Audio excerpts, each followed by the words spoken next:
नमस्कार विद्यार्थी मित्रांनो, स्वागत आहे तुमचं एकदा पुन्हा आपल्या नर्सिंगच्या मराठी युट्यूब चॅनलवरती. आज आपण सगळ्यात महत्वाचा मुद्दा पाहणार आहोत, तो म्हणजे सीईटी साठीचा जो कट ऑफ आहे तो आपण आजच्या व्हिडिओमध्ये पाहणार आहोत. सगळ्यात महत्वाचा हा व्हिडिओ आहे विद्यार्थी मित्रांनो. खूप विद्यार्थ्यांचे कमेंट्स येत होते, खूप विद्यार्थ्यांचे कॉल्स येत होते. आज दिवसभर आम्ही जवळपास 100 कॉल मी अटेंड केले, ज्यामध्ये सगळ्या विद्यार्थ्यांचे एकच प्रश्न होता, सर कट ऑफ कसा राहील, सर कट ऑफ कसा राहील.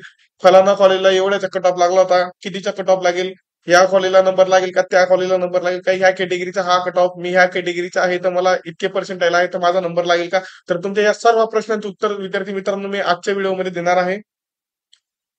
तर विद्यार्थी मित्रांनो, महाराष्ट्र नर्सिंग सीईटी 2025 निकाल जर बघायला गेलो विद्यार्थी मित्रांनो, याचा निकाल 15 मे 2025 ला लागलेला होता, बरोबर. त्यानंतर खूप सारे विद्यार्थी प्रोसेससाठी कमेंट करत होते, काय प्रोसेस राहील. प्रोसेसच्या आधी आपण सगळ्यात पहिले पाहून घेऊया की कट ऑफ कसा राहील, किती पर्सेंटाईल वरती तुम्हाला गव्हर्नमेंट कॉलेज हे भेटू शकतं. जर सांगायला गेलो विद्यार्थी मित्रांनो, बीएससी नर्सिंगचे महाराष्ट्रामध्ये खूप बोटावर मोजण्यापेक्षा पण कमी कॉलेजेस आहेत. त्याच्यामुळे गव्हर्नमेंट कॉलेजचा कट ऑफ हा खूप जास्त हाय राहतो. मी गोष्ट करत आहे गव्हर्नमेंट कॉलेजची विद्यार्थी मित्रांनो, ना की प्रायव्हेट कॉलेजेसची. गव्हर्नमेंट कॉलेजचा कट ऑफ हा खूप जास्त हाय असतो. त्याच्यामुळे जर तुम्हाला 98च्या अबोव असतील percentile, M S nursing CET 2025 मध्ये जर तुम्हाला 98च्या वरती असतील तरच तुम्ही गव्हर्नमेंट कॉलेजला असं सांगू शकता की फर्स्ट कॅप राऊंड मध्ये तुमचा नंबर लागेल. त्याचं कारण असं आहे विद्यार्थी मित्रांनो, रियालिटी असं आहे की महाराष्ट्रामध्ये बीएससी नर्सिंगचे खूप खूप खूप कमी कॉलेजेस आहे. किती कॉलेजेस आहे याची लिस्ट मी तुम्हाला मागील व्हिडिओमध्ये ऑलरेडी दिलेली आहे. त्यांचे नाव, त्यांना कितीचा कट ऑफ असतो हे सगळं तुम्हाला मागील व्हिडिओमध्ये दिलेलं आहे. तुम्ही तो व्हिडिओ बघितला नाही म्हणून तुम्ही असा प्रश्न विचारत आहात. तर सर्वात आधी चॅनलवरती जा, तो व्हिडिओ बघा. त्यामध्ये मी पीडीएफ दिलेली आहे की कोणत्या कॉलेजला कितीचा कट ऑफ, कोणतं प्रायव्हेट कॉलेज, किती फीज, कोणत्या कॅटेगरीसाठी, हे सर्व सर्व सर्व त्या व्हिडिओमध्ये मी दिलेली आहे. तर सर्वात आधी तुम्ही चॅनलवरती जा, तो व्हिडिओ बघा. महाराष्ट्रातील टॉप नर्सिंग कॉलेजेस असं त्या व्हिडिओचं टायटल मी ठेवलेलं आहे. तर तुम्ही चॅनलवरती जाऊन ते टायटल एकदा पहा. तर आता आजच्या व्हिडिओच्या मुद्द्याकडे वळूया. तो म्हणजे एम एस नर्सिंग सीईटी विद्यार्थ्यांसाठी सर्वात मोठी बातमी. तर कट ऑफ मार्क्स कोणत्या कॅटेगरीसाठी किती कट ऑफ राहील तो आपण आजच्या व्हिडिओमध्ये पाहणार आहोत. सर्वात मोठी सर्वात मोठी इम्पॉर्टंट ही नोटिफिकेशन आहे, सर्वात मोठी इम्पॉर्टंट ही अपडेट आहे.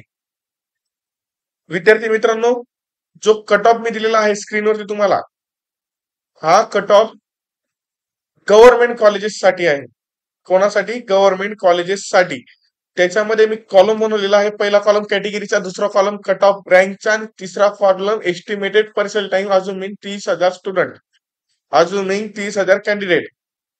तर जर बघायला गेलो, ओपन कॅटेगरीसाठी कट ऑफ रँक ही 26 ची असेल. M S CET, M S nursing CET 2024 ची ही रँक होती, ज्यामध्ये विद्यार्थ्याला मार्क्स किती होते तर 99.92%.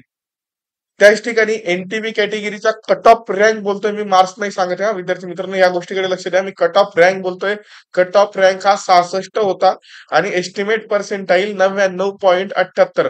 जर तुम्ही बघणार तर ओपन आणि एनटीबी कॅटेगरीमध्ये फक्त पॉइंटचा फरक आहे. एवढा काही खासचा फरक तुम्हाला या ठिकाणी बघायला मिळत नाहीये. नंतर पुढची कॅटेगरी आहे ती म्हणजे एनटीसी. एनटीसीचा कट ऑफ रँक हा 68चा होता. फक्त 2 रँक सोडलं की त्याचा कट ऑफ रँक होता. आणि एनटीसीचा जो एस्टिमेटेड पर्सेंटाईल आहे ते 99.77. एनटीसीचा जो एस्टिमेटेड पर्सेंटाईल आहे तो किती आहे? 99.77 हा एवढा आहे. त्याच ठिकाणी ओबीसीचा जर बघायला गेलो तर कट ऑफ रँक 91 आहे आणि 99.70 इतका ओबीसीचा एस्टिमेटेड पर्सेंटाईल आहे. गेल्या वर्षीचा किती आहे? 99.70 एवढा एस्टिमेटेड पर्सेंटाईल आहे विद्यार्थी मित्रांनो. त्याच ठिकाणी एनटीडीचं जर बघायला गेलो तर कट ऑफ रँक 111 आहे.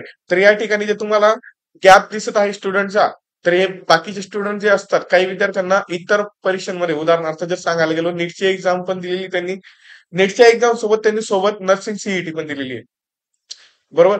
त्यांना नीटच्या एक्झाम मध्ये खूप चांगला स्कोर आहे, खूप छान स्कोर आहे. आणि त्याच पद्धतीनं सीईटीच्या नर्सिंग सीईटी मध्ये पण खूप सुंदर असा स्कोर आहे.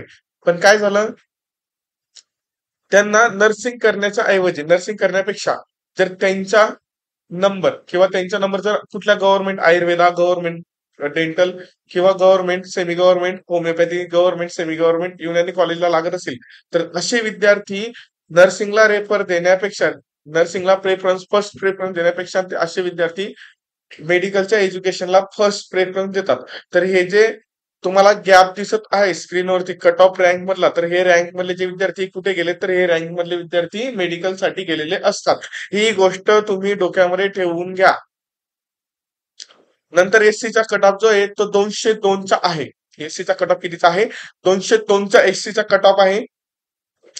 आणि जर एस्टिमेटेड पर्सेंटाईल जर बघायला गेलो तर 99.33. जर एस्टिमेटेड पर्सेंटाईल एससी कॅटेगरीचा जर बघायला गेलो तर 99.33% हा एस्टिमेटेड पर्सेंटाईल रँक आहे. तुम्ही म्हणणार सर 99च्या अबोच तुम्ही सांगत आहात, तर त्याच्या मागचं कारण तेच आहे विद्यार्थी मित्रांनो, महाराष्ट्रामध्ये गव्हर्नमेंटचे नर्सिंग कॉलेजेस खूप खूप कमी आहेत. मी गोष्ट करत आहे गव्हर्नमेंट कॉलेजची, ना की प्रायव्हेट कॉलेजेसची. प्रायव्हेट कॉलेज भरपूर आहेत पण गव्हर्नमेंट कॉलेज भरपूर नाहीत. ही गोष्ट तुम्ही लक्षामध्ये ठेवा. नंतर पुढे सांगायला जर गेलो तर ईडब्ल्यूएस, ईडब्ल्यूएसचा जो कट ऑफ रँक आहे तो 210 इतका आहे. माफ करा, ईडब्ल्यूएसचा जो कट ऑफ रँक आहे तो 210 एवढा आहे. आणि एस्टिमेटेड पर्सेंटाईल जे आहे कोणाची, ईडब्ल्यूएस कॅटेगरीची एस्टिमेटेड पर्सेंटाईल जे आहे ते 99.30 एवढं आहे. तर त्याच ठिकाणी शेवटची कॅटेगरी ती म्हणजे ST schedule tribe. Schedule tribe कॅटेगरीचा जो कट ऑफ आहे, कट ऑफ रँक आहे, कट ऑफ रँक 883 एवढी आहे. कट ऑफ रँक किती आहे? 883. नंतर पर्सेंटाईल मध्ये काही खूप मोठा अंतर एसटी मध्ये बघायला मिळत नाही. जर कट ऑफ रँक मध्ये खूप मोठा अंतर जरी बघायला मिळत असला तरी जो पर्सेंटाईल एस्टिमेटेड पर्सेंटाईल रँक आहे त्यामध्ये एवढा तुम्हाला डिफरन्स बघायला मिळणार नाही. एस्टिमेटेड पर्सेंटाईल तुम्हाला स्क्रीनवर दिसतंय किती?